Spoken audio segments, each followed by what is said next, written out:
वसुदेव ग्रहे साक्षात भगवान पुरुष पर जनिष्यते तत्प्रियार्थम संभवन्तु सुरस्त्रिय।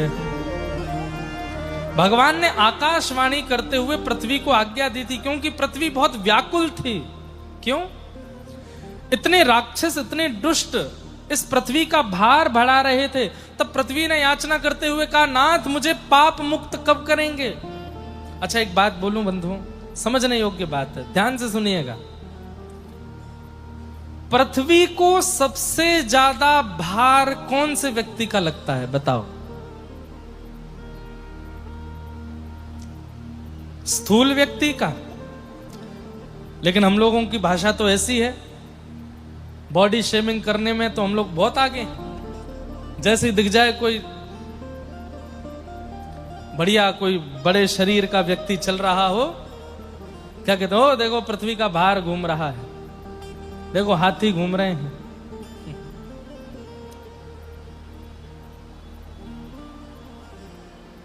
कहीं ये बुरा तो नहीं मान जाएंगे? कहीं इनको तो नहीं लगेगा कि मुझसे कह रहा है? अरे ये तो साल्विक कहते हैं, अहे नीला शयन प्रवरमतावरण मुआरत नलिनी बनकु करदलन। हे नीलाचल पर्वत के मतवाले हाथी जगन्नाथ, मेरे आर्त रूपी दलदल में खिले हुए कमलों को अपने चरणों से आप रौंद दीजिए नाथ। वो तो गजेंद्र ही कह देते हैं इनको, और ये गज रूप धारण भी करते हैं। ये बुरा नहीं मानते, बुरा तो संसार के लोग मानते हैं, हमसे मोटा कह दिया, हमसे ऐसा कह दिया, ऐसा कह दिया, ये नहीं मानते। लेकिन वास्तव में पृथ्वी को भार किनका लगता है? असत्यवादी लोगों का। जो व्यक्ति कोरा सफेद झूठ बोलता है, दुनिया की कसमें खा लेता है। कई लोग हैं, भगवान कसम, भगवान कसम, भगवान की कसम तो ऐसे मुंह पर रखी रहती है, उनके जैसे भगवान इनके घर के ही हैं क्या? ये भी एक पाप है कि आप भगवान की कसम खाते हो। गॉड प्रॉमिस नहीं करना है। ठाकुर जी कसम मत खाओ, अपनी खाओ, पतिदेव की खाओ, पत्नी जी की खा जाओ, परिवार की खा लो, ठाकुर जी की मत खाओ।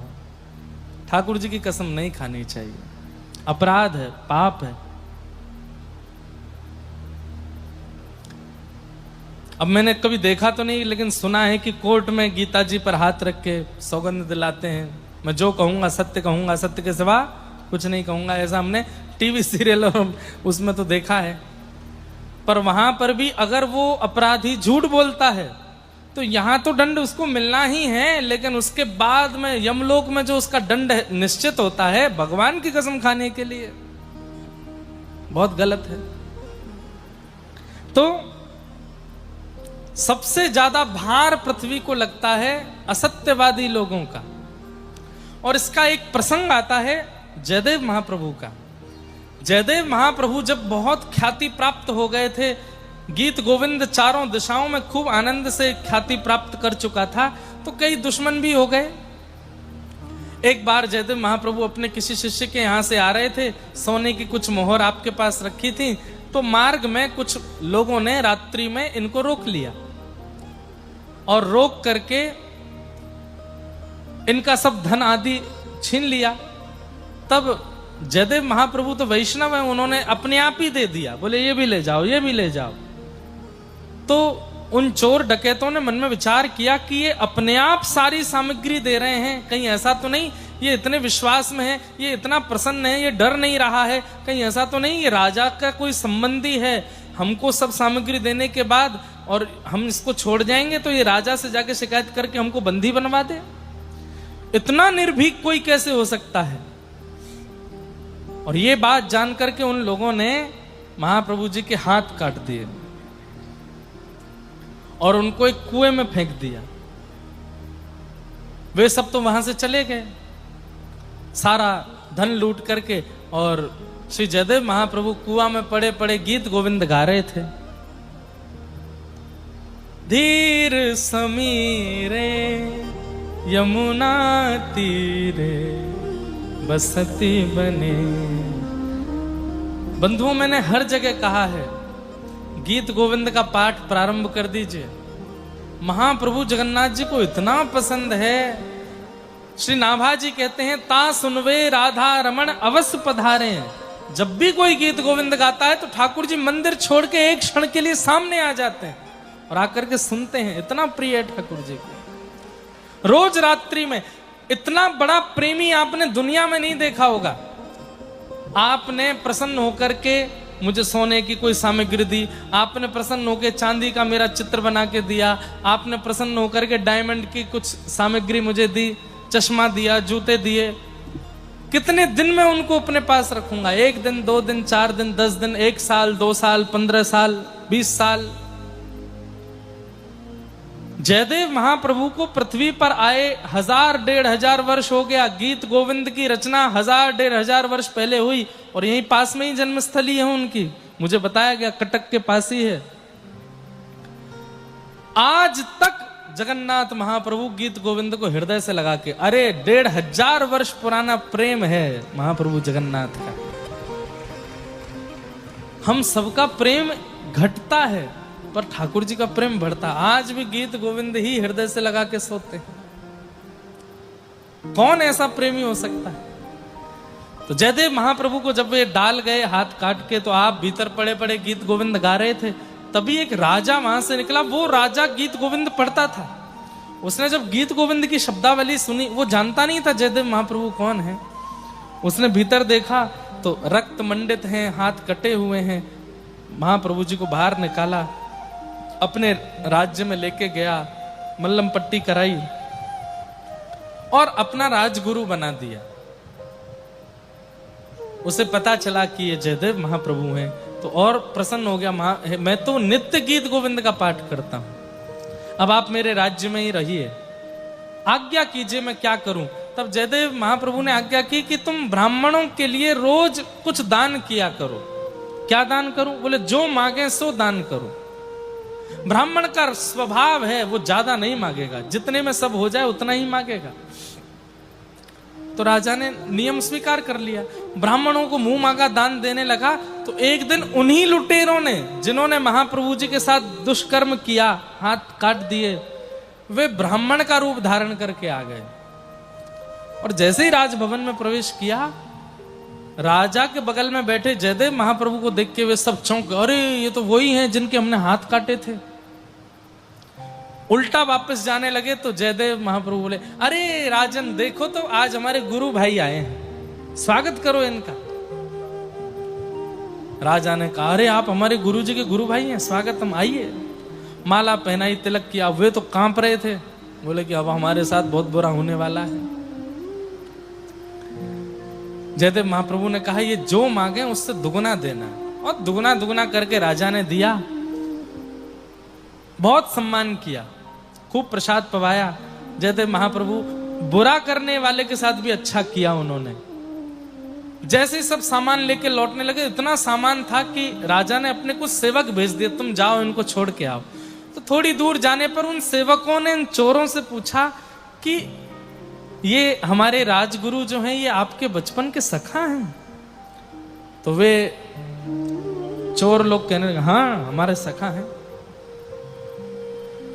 बोले फिर तो आपको ये भी पता होगा कि हमारे राजगुरु जो हैं, इनके हाथ कैसे कटे? तो वे सब चोर क्या बोलते हैं? बोले अब सच्चाई को तो सब छुपाते हैं, लेकिन हम लोग जानते हैं। बोले क्या? बोले इसने गुरुकुल में गुरुजी की चोरी करी थी, और वो झूठ बोल रहे हैं चोर, और गुरुजी की चोरी करके सारा धन हड़प के भाग रहा था। तब गुरुजी ने हम लोगों को आज्ञा दी कि तुम वन में जाकर के इसका वध कर दो, पर हम लोगों ने दया करके इसका वध नहीं किया, इसके हाथ काट दिए। जैसे ही ये झूठ बोला, जैसे ही असत्य वचन कहा, कहते हैं पृथ्वी फट गई और वे चोर सारे पृथ्वी में समा गए। पृथ्वी को सबसे ज्यादा भार लगता है असत्यवादी लोगों का। और दूसरा दोष क्या था इनके अंदर? कृपणता। महाप्रभु जी ने तो बुरा होने के बाद भी अच्छा किया था तुम्हारे साथ, तो उसके बाद भी तुम उनका अनहित चाह रहे हो, उनके प्रति कृतज्ञता ज्ञापन नहीं कर रहे हो, इसलिए पृथ्वी फट गई और वे सब समा गए। इसलिए दो बातों का याद रखिएगा, एक तो झूठ कम बोलिए और हो सके तो वैष्णव महापुरुष संत जनों के प्रति तो बिल्कुल झूठ मत बोलिए। दूसरी बात, आपके साथ कोई अच्छा करे तो अच्छा करने के बाद में बाहर जाकर के हो सके तो उसकी प्रशंसा कीजिए। अगर कोई कहते अरे भाई उसने तो तुम्हारा बहुत बढ़िया किया, तुम्हारे काम वाम सब सुधार दिए, और आप अकड़ में बोलो अरे हम बे उसने सुधारे, हमने भी उसके बहुत काम बनवाए हैं, उसने कर दिया तो कौन सी बड़ी बात है। ये दोष है, ये अपराध है, नहीं करना चाहिए। किसी की कृपा से अगर आपका कोई काम बना है, आपके पास कुछ प्राप्त हुआ है, तो उसका थोड़ा गुण गा दिया कीजिए, उसमें कोई बुराई नहीं है, उसका एहसान सदैव मानिए। तो झूठों का और एहसान फरामोश लोगों का बोझ बहुत लगता है पृथ्वी को, इसलिए इन दो दोषों से बचने का प्रयास कीजिए।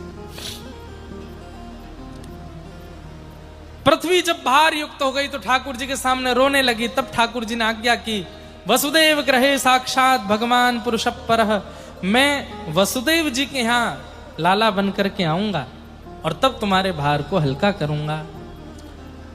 कंस की बहन का नाम है देवकी, और देवकी का विवाह कंस ने सूरसेन के पुत्र वसुदेव जी के साथ में किया। आज अपनी बहन को विदा करने के लिए जा रहा था, तभी आकाशवाणी हो गई, अरे कंस, जिस बहन को तुम विदा करने जा रहे हो इसी का ही अष्टम गर्भ तुम्हारा काल होगा। ये बात सुनते ही कंस ने तलवार निकाल करके अपनी बहन का सर धड़ से अलग करना चाहा। वसुदेव जी ने चरण पकड़ करके कहा, जितने बालक होंगे हम सब आपको दे देंगे, इन्हें मत मारो। कंस ने उनकी बात पर विश्वास किया। 6 बालकों की हत्या कंस ने की। 7वें बालक के रूप में श्री बलराम जी पधारे। बोल बलराम जी महाराज की। लेकिन एक आश्चर्यजनक घटना, क्या कि बलराम जी कुछ ही महीने देवकी के गर्भ में रहे, उसके बाद भगवान ने योग माया वैष्णो देवी को आज्ञा करके कहा, इनको रोहिणी जी के गर्भ में भेजो। क्यों? बोले दाऊ दादा हैं, बड़े भैया हैं, जन्म लेते ही कंस का वध तो यही कर देंगे, जन्म लेते ही सारे राक्षसों का दलन करने लगेंगे, मेरे अवतार के होने से पहले पहले तो सारे काम निपटा देंगे ये। सब बोले अच्छी बात है ये, तो बोले अच्छी बात तो है, लेकिन फिर व्रज लीला नहीं कर पाऊंगा मैं, वृंदावन लीला नहीं कर पाऊंगा। पृथ्वी पर रहने के लिए कोई बहाना भी तो चाहिए, इसलिए इनको रोहिणी जी के गर्भ में भेजो ताकि कंस वध ना कर पाए। और भी कई कारण हैं वे रोहिणी जी के गर्भ में क्यों गए, इसलिए उनका नाम शंकरषण कहा जाता है। और श्री बलराम जी कुछ महीना देवकी मैया के गर्भ में रहे और कुछ महीना रोहिणी जी के गर्भ में रहे, और कंस को खबर मिली कि 7वां बालक गर्भ में ही नष्ट हो गया, 8वां आने वाला है। आकाशवाणी ने कहा था वही मेरा काल है। सैनिकों को बढ़ा दिया, डबल डबल ताले लगा दिए, कहीं से भी निकल के भागने ना पाए। भादों का महीना, अष्टमी तिथि और मध्य रात्रि हुई है। मंदम मंदम जलधरा, आकाश से मंदम मंदम बारिश हो रही है, और तभी देवकी मैया के गर्भ से एक दिव्य तेज प्रकट हुआ और शंख चक्र गदा पद्म धारण करके भगवान कृष्ण प्रकट हुए। बोल बाल कृष्ण लाल की। सब लोग हाथ जोड़ के वंदन करो। तमद्भुतम बालकमं भुजक्षणं चतुर्भुजं शंख गदायुधायुधं श्रीवत्सलक्ष्मं गलसौभकौस्तुभं पीतांबरं सान्द्रपयोधसौभगं जब ठाकुर जी प्रकट हुए उस समय रूप कैसा है? बोले अद्भुत हैं। और कैसे हैं? बालक हैं, छोटे से ही हैं, लेकिन अद्भुत क्यों हैं? बोले शंख गदार युधायुधम, शंख चक्र गदा पद्म, 4 भुजा धारण करके प्रकट हुए हैं। कोई बालक 4 भुजा में आता है? अरे 4 भुजा में आए यहां तक भी ठीक था, चारों भुजाओं में आयुध लेके आए हैं, शंख चक्र गदा पद्म लेकर के आए हैं। और इतना भी हो गया तो भी चलेगा, पीतांबरम, पीतांबरी पहन के आए हैं, कौस्तुभ मणि पहन के आए हैं। ये तो सज धज के ऐसे आए जैसे ब्याह में जाना हो इनको। गर्व से कोई बालक ऐसे जन्म लेता है क्या? इसलिए कहा अद्भुतम बालकम, छोटे से लाला, शंख चक्र गदा पद्म, पीतांबरी और गले में कौस्तुभ मणि पहन करके भगवान प्रकट हुए। देव की मैया ने प्रणाम किया। ठाकुर जी पीछे हट गए, बोले मैया मैं लाला बन के आया हूं आपका, आप मुझे प्रणाम कर रही हो? देव की मैया बोली देखने में पिताजी से लग रहे हो इसलिए प्रणाम कर रही हूं। अरे कौन सा बालक कपड़े पहन के आता है, मणि पहन के आता है, शंख चक्र लेके आता है? बालक के जन्म होने के कुछ लक्षण होते हैं, उसी से ही तो अनुभव होता है कि बालक का जन्म हुआ। ठाकुर जी बोले हमें बता दो क्या क्या अनुभव होता है। बोले पहली बात, बालक 4 भुजा में नहीं 2 भुजा में आता है। ठाकुर जी ने 2 भुजा कर ली। शंख चक्र अंतर ध्यान करो, ये कौस्तुभ मणि अंतर ध्यान करो। सुनो, वस्त्र उतारो। ठाकुर जी बोले जरूरी है? बोले है जरूरी, उतारो। छोटे लाला नहीं हो? ठाकुर जी बोले ठीक है ये भी उतार देते। उतार दिए। बोले अब? बोले अब रोइए, उआ उआ करके रोइए। बोले मैया मैं क्यों रोऊं? कोई कष्ट नहीं। कष्ट नहीं, बालक का जन्म होता रोता है वो। बोले अच्छा ठीक है मैं रोऊंगा तो फिर कंस मामा उठ जाएगा। बोले नहीं उठेगा, रो। तो ठाकुर जी लेट करके दोनों हाथ भुजा उठा के रोने लगे। तब देव की मैया ने उठा करके अपने पयोधर का पान कराया, अपने पयोधर का पान करा के शांत किया। ठाकुर जी फिर बोलने लगे। मैया बोली अब बोलो नहीं, ये परमात्मा क्यों बन जाते हो बार बार, बालक ही बने रहो। ठाकुर जी बोले एक जरूरी बात कर लूं फिर मैं बालक ही बन जाऊंगा। बोले क्या? मैया आपको एक त्याग करना पड़ेगा। बोले क्या? मुझे व्रजमंडल भेजना होगा। देव की मैया आपके त्याग से पूरे विश्व पर कृपा होगी। क्यों? मैं ज्ञान का प्रचार कर चुका हूं, वैराग्य का प्रचार कर चुका हूं, लेकिन मैं प्रेम का प्रचार करना चाहता हूं। उसके लिए मुझे प्रेमी ब्रजवासियों के बीच में जाके लीला करनी पड़ेगी। 11 वर्ष 56 दिन के लिए मैं आपसे दूर जाऊंगा। वसुदेव जी मुझे लेकर के गोकुल जाएंगे, यशोदा मैया के बगल में सोवाएंगे। वहां योग माया ने जन्म लिया है, उसको ला करके कंस को देंगे और कंस को वो बता देंगे कि मेरा जन्म हो गया। तो कंस ढूंढेगा और 11 वर्षों में राक्षसों का वध भी करूंगा, ब्रजवासियों के साथ प्रेम व्यवहार भी करूंगा, गोपियों के संग रास विहार भी करूंगा, पूरे विश्व को प्रेम का अद्भुत रूप दिखाऊंगा और कुछ लीलाएं करके मैं सबसे संबंध बनाऊंगा, सबके चित्त में विराजमान हो जाऊंगा। मां परमात्मा रूप में मैं सबके चित्त में नहीं जा पाऊंगा, लेकिन बाल भाव से कृष्ण लीला करके मैं सबके हृदय को अति प्रिय हो जाऊंगा। उसके लिए मां आपको मेरे को 11 वर्ष के लिए तप करना पड़ेगा आपको। मैया बोली मेरे लाला को यश यदि मेरे त्यागवे ते बढ़ेगो तो मैं त्यागूंगी। लाला 11 वर्ष तेरे विरह में रहूंगी, पर 11 वर्ष बाद आवेगो फिर नहीं जान दूंगी। ठाकुर जी नहीं जाऊंगा, फिर तो मैया तेरे पास ही रहूंगा, बस अभी मुझको जान दे। और नन्हे से गोपाल जी बस इतना कहकर के पूर्ण बालक बन गए। वसुदेव जी ने जैसे ही ठाकुर जी को हाथ में लिया, हथकड़ियां खुल गईं, बेड़ियां खुल गईं, सारे दरबान गहरी नींद में सोए हैं, चट चट सारे ताले खुल गए। हमारे आचार्य वर्णन करते हैं ठाकुर जी की शरण में जाते ही बंधन छोड़ने नहीं पड़ते, बंधन अपने आप छूट जाते हैं, बंधन अपने आप खुल जाते हैं। ताली नहीं बजाओ, करके देखो एक बार करके देखो कैसे करना है बताऊं। बहुत जरूरी काम है, बहुत ही ज्यादा इंपॉर्टेंट कोई काम है। हाँ एग्जाम नहीं होना चाहिए, पहली बात तो बच्चों के ये विशेष वो नहीं होने चाहिए। कोई ऐसा काम है जिससे आपको प्रॉफिट होने वाला है और उस दिन अचानक से योजना बन जाए पूरी जाने की, तो आप महाप्रभु से कहो, महाप्रभु जी सब छोड़ के आ रहे हैं काम, आज आपके दर्शन करने आ रहे हैं, देखते हैं क्या होता है। आप चले जाओ, पूरी दर्शन करके लौटिएगा, तब तक देखना अगर वो काम आपका मंगलकारी, मंगल करने वाला होगा तो वो अपने आप हो जाएगा, और अमंगल करने वाला होगा तो नहीं बनेगा।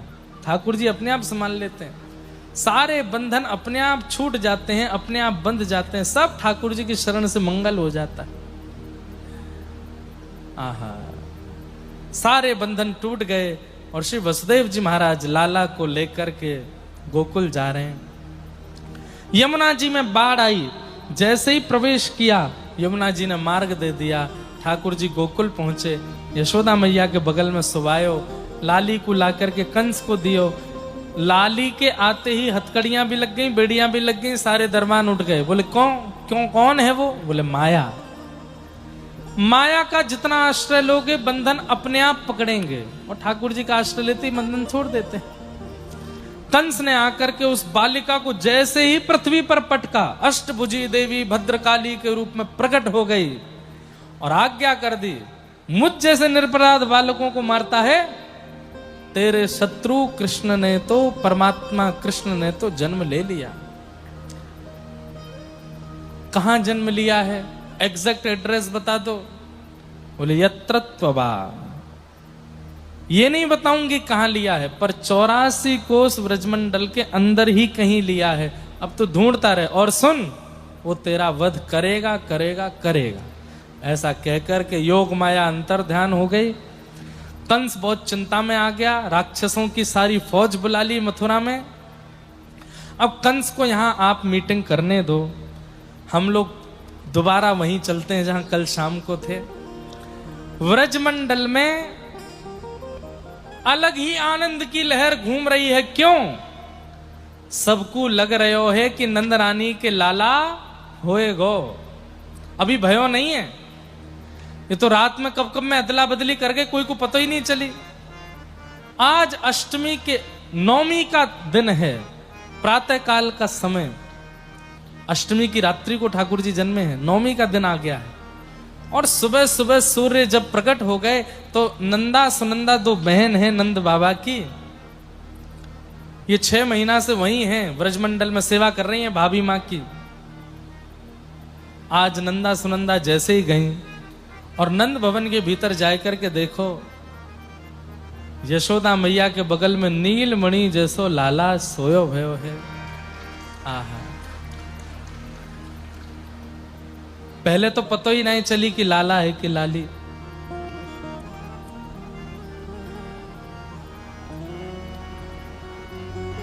पहले तो पता ही ना चली कि लाला है कि लाली। 21 बार हरिशरणम को जाप क्यों, हरिशरणम हरिशरणम हरिशरणम। एक लाला है जाए, फिर भले ही 6 लाली है जाए। बोले क्यों? लाला से इतना प्रेम क्यों, लाली से बैर क्यों? बोले बैर नहीं है,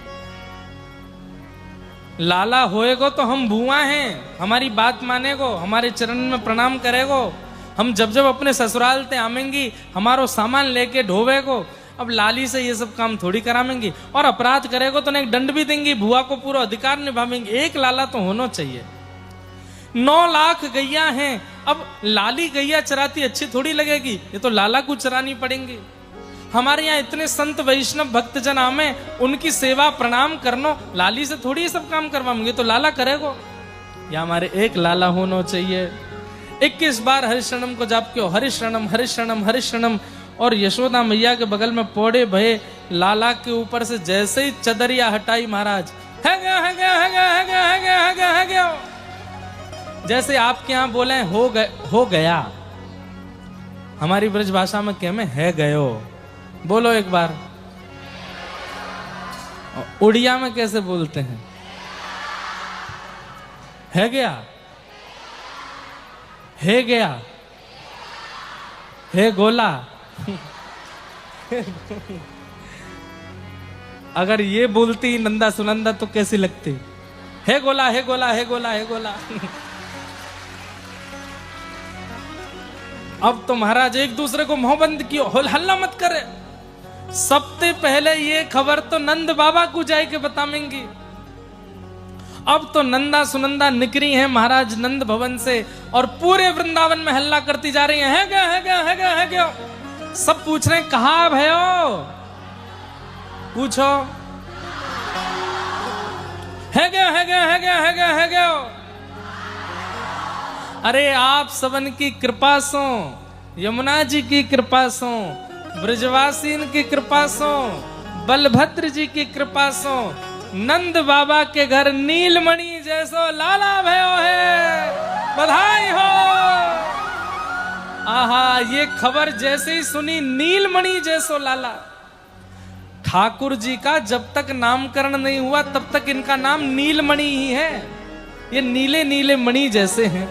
नंद बाबा ने जैसे सुनी, लाला भयो है, बोले हाँ। तुरंत महाराज यमुना जी में स्नान कियो, पीले वस्त्र पहने, पीरो पीरो चंदन लगायो, सिर पर महाराज बढ़िया सुंदर पाग बांधी। ब्रजवासीन को खबर मिली लाला भयो है, अपने घर से दही ले करके जा रहे हैं, एक दूसरे पर मार रहे हैं, बोले नंद जी के लाला भयो है। कोई ब्रजवासी ने आके कही, कोरी दही उछाल रहे हो, या में ने कछु रंग रोगन तो मिलाओ। बोले काय को रंग लगा, बोले हल्दी लगाए दो या में। और महाराज हल्दी मिलाए करके दही में, यहां से ब्रजवासी एक दूसरे पर उछाल रहे हैं और सबको खबर दे रहे हैं यह बात की। पहले दही उछालते हैं, बोले कहा भयो, बोले नंद जी के लाला भयो है।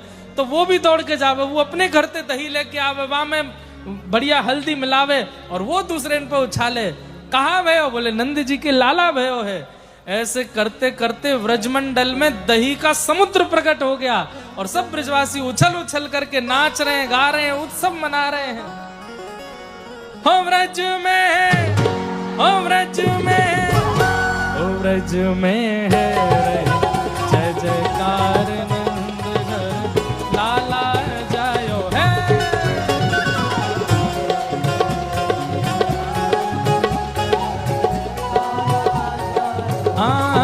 व्रज में है जय जयकार नंद घर लाला जायो है।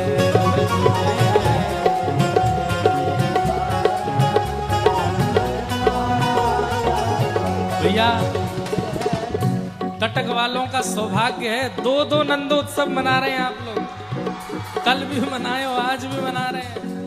प्रेम और भाव से भुजा उठा के खूब आनंद में। हो व्रज में, हो व्रज में, हो व्रज में है जय जयकार नंद घर लाला जायो है।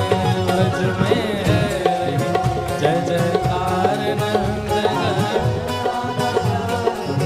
लाला जायो है। नंद रानी ने लाला जायो है।